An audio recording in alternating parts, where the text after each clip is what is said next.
Yahoo Finance on the ground at the World Economic Forum in Davos, Switzerland. Of course, at Davos, actually it wouldn't be a Davos without a big presence with AI companies, technology companies. Let's get to one of those tech companies playing in both spheres. That is HPE. Antonio Neri, CEO. Good to see you again. Feels like we're just here, but you know, it's a year later, right?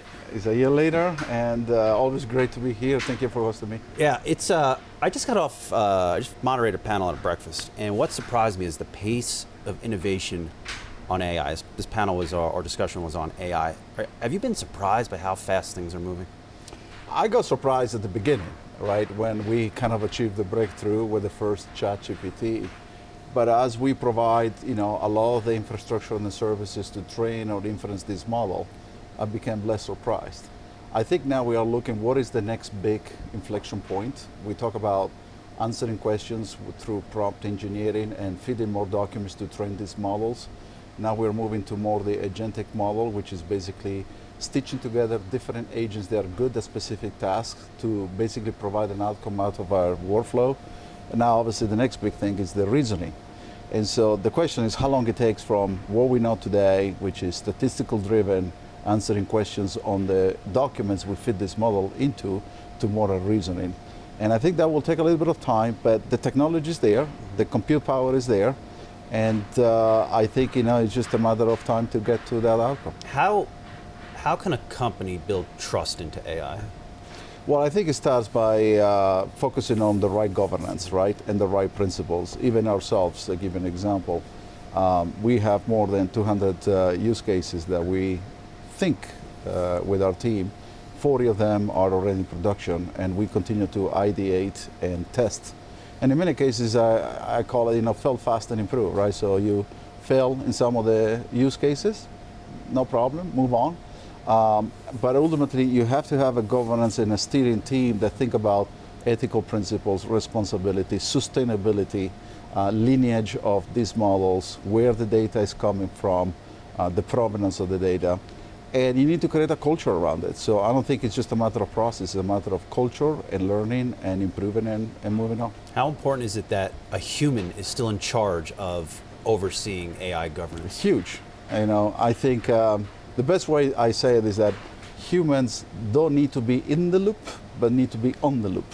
Okay, at least they're on some form of loop. And I think, if you think about having a monolithic model, right, doing certain things, to now having multiple models come together.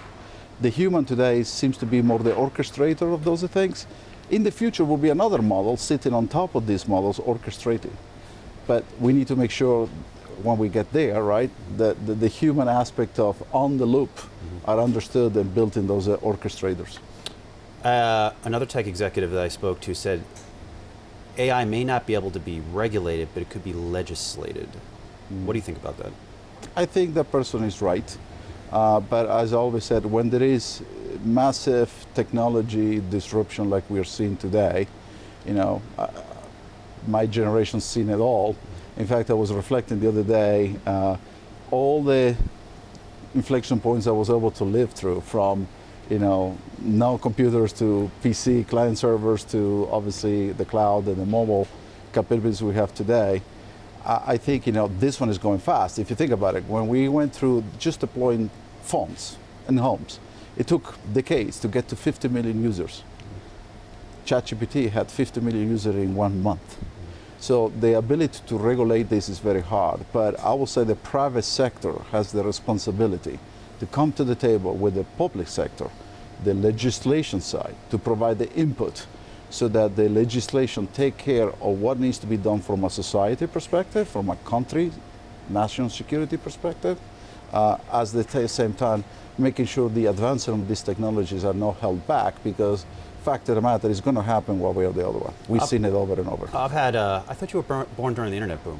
No? No. Mid-90s? A little bit older than that. Okay, I just wanted to get that way up. older than that. Just wanted to clear that up. Yeah.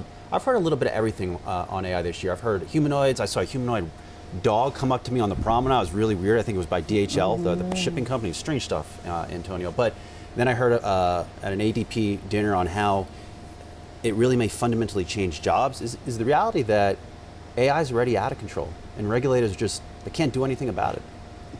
I'm not sure it's out of control. I think there are use cases that sometimes people want to showcase either in their own benefits to say, hey, this is the potential. But the reality is that enterprises are very smart. I spend more than 50% of my time with enterprises all over the world, and they have a very responsible approach to what they are doing. First, because they need to understand the return on investment on this technology. This technology is not cheap, it's expensive.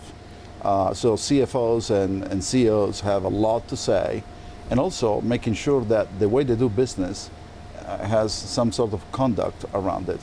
Second is that when you implement these technologies, you understand the implications to their customers and how it's impacting them.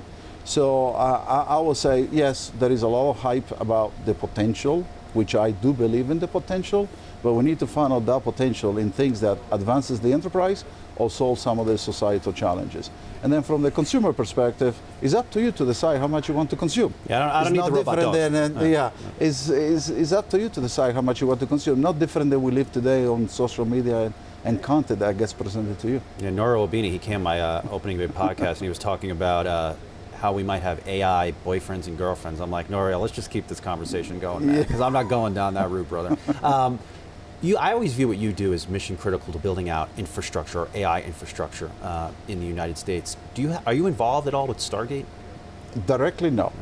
But I'm glad you asked the question, because we at HPE, I consider ourselves core tech. Core tech meaning we are embedded in the mission critical of the enterprise, whether it's the Fortune 100 company powering their infrastructure, telecommunications. You may not know, but when you make a call, you remember in the old days there was a lady punching the cables in different holes. Yes. Well, a lot of that obviously now is software and runs on mission critical systems. There is a more than a 30% chance that system is an HPE system that makes the switching of the calls. You call me and I answer through my phone. When you swipe a credit card, there is at least a 50% chance that that transaction gets recorded through an HPE system. So we think of us as a core tech, important for national security, because we power the DoD and the DOE. In fact, we just unveiled the largest supercomputer verified on the planet, El Capitan. But I think HPE will have a role. Let's see how this evolves, because ultimately you need to design, build, and manufacture these things and deploy it. And HPE has the capabilities to do so. And I think the market understands this. This was just an announcement, and we welcome the announcement and the investment. We'll see how fast and how quickly it happens. When it comes down to building infrastructure scale, HPE is one of the largest players to do that. Before I let you go, did you win that deal with X? We don't comment on customers because it's a privacy issue, right? And at the same time, we want to first deliver on our commitment, then we can talk about which customer it is. But I have to tell you, we have a very large mix of customers that come into us for their infrastructure needs to train on inferencing these AI models. And the competitive battle with Dell is still intense? With everybody. Yeah. It's not just Dell, right? And I think, when I think about a competitive battle, there is the hyperscalers on one end, there is the white box on the other end, there is the traditional OEMs, including Dell and others. But what gives me the confidence that we have unique intellectual property in this space. We are the only company that today has 100% fanless direct liquid cooling. When people talk about liquid cooling, they're talking about hybrid liquid cooling. We have 100% liquid cooling. That means when you go to that architecture, you actually reduce power consumption by 90% and space by 50%. When you think about El Capitan, can do 2.8 quintillion operations per second with 35% less energy. See, that just sounds powerful. It is the most powerful system on the planet today. Yeah. So that's why I think HPE is incredibly well positioned on AI, but not just AI. Hybrid cloud with our GreenLake platform, we have 40,000 customers that are already consuming our hybrid cloud services, and eventually the AI services, because we built a unique partnership with NVIDIA for enterprise that gives that experience 3 clicks, less than 30 seconds, you can deploy an AI model. So for us, that's that. And then obviously we have the pending acquisition of Juniper, which is super exciting because that gives us the core tech for the almost networking. Done? Does it cross the line with the Trump administration? We are working with now the new administration, and we feel confident that we will get this deal through, as we have done in the rest of the world. Every jurisdiction around the world has given us already approval.